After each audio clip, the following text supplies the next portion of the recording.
Despite concerns about funding after the pause on congestion pricing, the MTA broke ground on a station project in Brooklyn that will include 3 new elevators to make it more accessible. Political reporter Marcia Kramer has the story. There were no people in wheelchairs or with walkers as the G train barreled into the Classon Avenue station in Brooklyn today, but soon there will be. The MTA announcing a major renovation project that includes the installation of 3 elevators, the refurbishment of 7 staircases, and 4 new turnstiles. This wouldn't be happening without our federal partners. He's got that right, because when Governor Hochul paused congestion pricing, the MTA was forced to pause plans to make 23 stations accessible. The Classon Avenue station is going forward due to an infusion of nearly $900 million in federal funds secured by Senate Majority Leader Chuck Schumer and House Minority Leader Hakeem Jeffries. It will allow the MTA to bring accessibility projects to 13 stations in the 5 boroughs.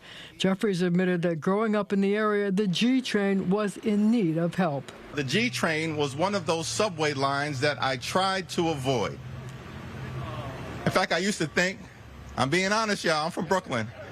I used to think that the G in G train stood for gangster. The news of the G train project was welcomed by many. We're the only community that at some point in time you can unwillingly join it, right?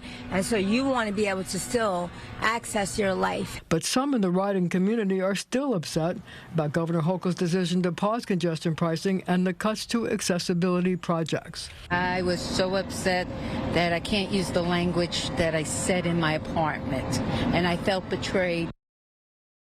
Now, the Riders Alliance tersely pointed out that it's not only the G train that riders deserve elevators for, so do riders on the A, C, D, F, L, and N in Brooklyn and Queens, whose accessibility upgrades were stopped by the pause of congestion pricing. Christine. So really, I mean, looking at this as a whole, will the money ever be there for accessibility and all these other projects that congestion pricing was supposed to pay for? You know, that's a really good question, and Jano Lieber is asked about it almost every single time he has a press conference, including today.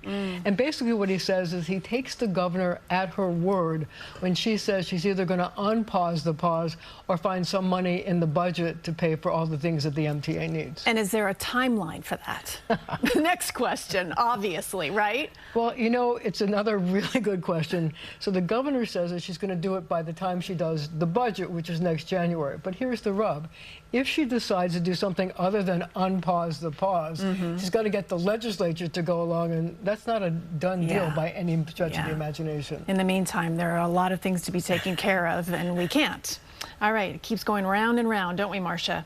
Thank you for that update.